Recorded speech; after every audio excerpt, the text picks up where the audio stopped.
Við náttúrulega heimsóttum SOS barnaþorpið og fórum á milli staða og þarna eru svona mömmur sem eru þá með x fjölda barnin á hverju heimili og stolt þeirra að einhvern veginn sinna þessu starfi og reka heimili og ala upp börn. Ég vissi bara einhvern veginn ekki við hverju ætti að búast kannski og ég hélt, ég hélt kannski þetta væri til dæmis aðeins meira svona stofnanavætt sem þetta bara alls ekki og það meina ég það á ótrúlega svona jákvæðan hátt. Þær leggja rosalega upp úr því að bara reka heimili. Þar eru bara börn, stundum eru systkin, blóðsyskin. Það var ótrúlega merkilegt að sjá þetta svona með beinum augum einhvern veginn og upplifa svona með beinum hætti. Fjóla, þú ert að styrkja stúlku í þessu barnaþorpi og vissir þú að dóttirin var að fara í þetta barnaþorp? Nei, ekki þetta. Ég vissi hún var að fara til Malaví en ekki akkúrat þarna fyrr en ég bara sá það hvar hún var stödd. Sá það bara í fjölmiðlum. Hvar nákvæmlega var stödd og þá bara, vá, þetta er það sem mín er. Þannig ég sendi bara allar upplýsingar. Sendi SMS og hvað hún héti og hvernig var fædd og nákvæmlega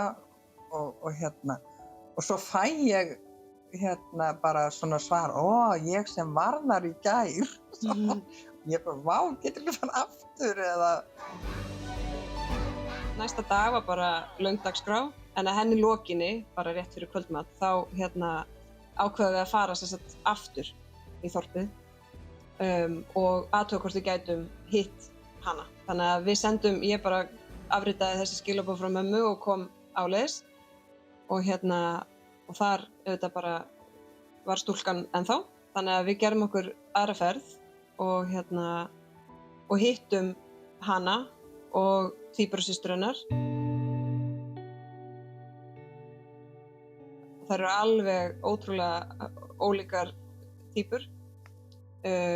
Systirinn á svona rosa svona frökk og svona extrovert og allar að vera hjúkrunarfræðingur og svona gengur í kjólum og hælum og svona á meðan að stelpan hennar mömmu er svona mjög tilbaka og svona frekar bara hlédræg og róleg og svolítið svona bara alltaf í svona skjóli systur sinnar. En ég ákvað að segja mömmu ekki að ég hafi farið aftur. Og svo lét ég taka mynd af okkur og var að sýna henni myndir af mömmu og fjölskyldunni og svona. Og síðan ákvað ég að gefa mömmu í jólagjöf mynd af okkur saman.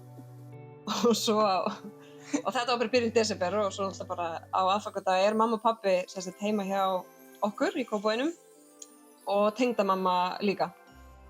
Og þar opnaði mamma mynd og sér bara mynd af mér og greinilega frá Malaví-ferðinni og hélt þetta væri bara svona minjagripur frá ferðinni til Malaví og var rosa ánægð með það og pabbi situr svona við borðstofuborðið og svona almennt svona við segjum stundum að sé svona almennt í sigurliðinu, bara almennt einhvern veginn svona kemur einhvern veginn þannig fram og segir eitthvað, er þetta ekki bara stelpan þín á ísskápnum? Af því að hún er alltaf með mynd af henni á ísskápnum í eldhúsinu. Og mamma eitthvað svona, jú, Gylfi, alveg örugglega, þetta er alveg örugglega bara hún. Og þá segi ég, en mamma, þetta er hún, þetta er stelpan. Og þá lít ég á tengdamömmu mín sem situr í hinu horninu í stofunni bara með komið tár. Og mamma alltaf bara, guð, ég með gæsahúð.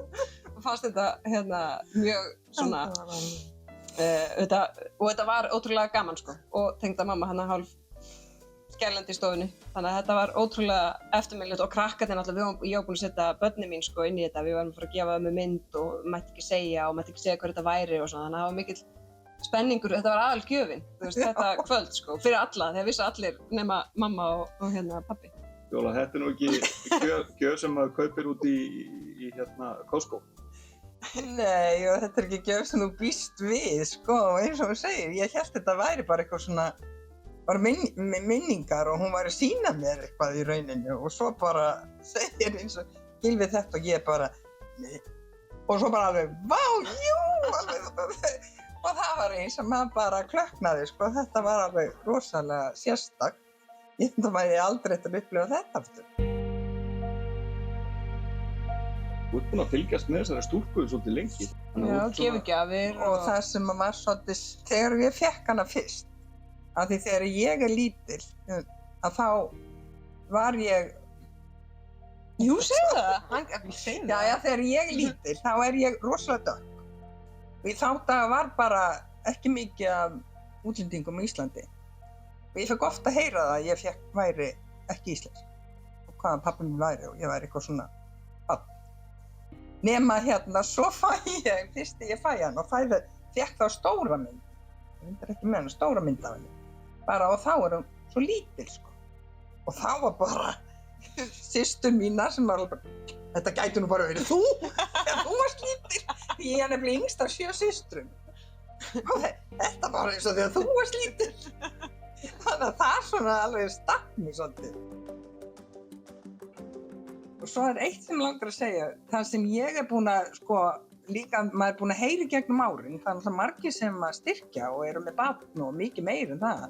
En það eru margir sem oft sem maður fær að heyra, það er þetta þessu, þú veist ekki hvert þetta fer og þetta fer bara eitthvað og það eru bara einhverjir hermenn sem stela þessum penningum.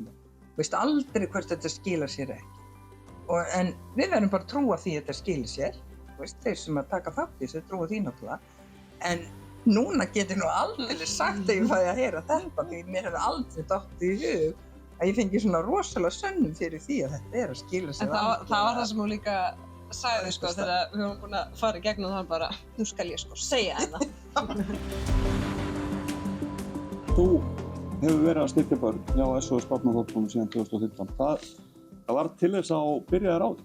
Ég held að það hafi verið bara samblanda því að mamma hefur alltaf gert það og síðan bara svona hluta því að gera svona það litla sem maður getur gert bara til þess að leggja gott á mörkum, sko.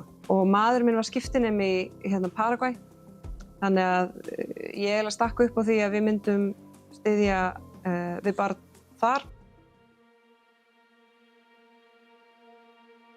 Á eitt ríkasta land í veröldinni að leggja eitthvað til í samvinnu við önnur lönd og samfélög sem að eiga stórkostlega erfitt uppdráttar.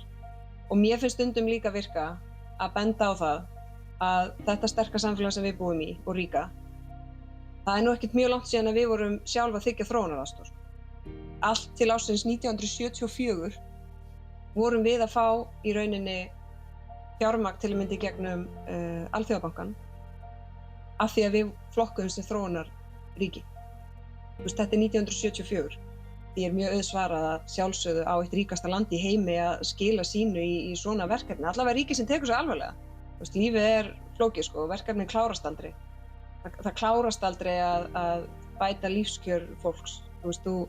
Það eru alltaf, sko, samfélagsleg vandamál í öllum samfélögum. Þú upprætir þau ekki.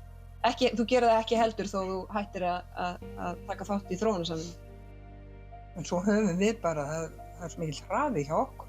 Við höfum breyst, okkar land hefur breyst svo hratt. Bara eins og mamma mín, hún var fædd 1915 og hún bara ólst upp í Torfkofa, vestur á fjörðum.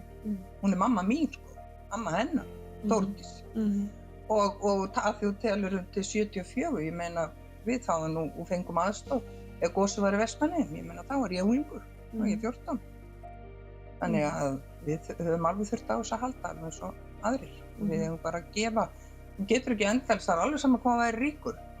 Menn hvað þarf að gera af alla peningana? Þú færð enga hamingju ánægju út af neinum og gefur eitthvað sjálfur.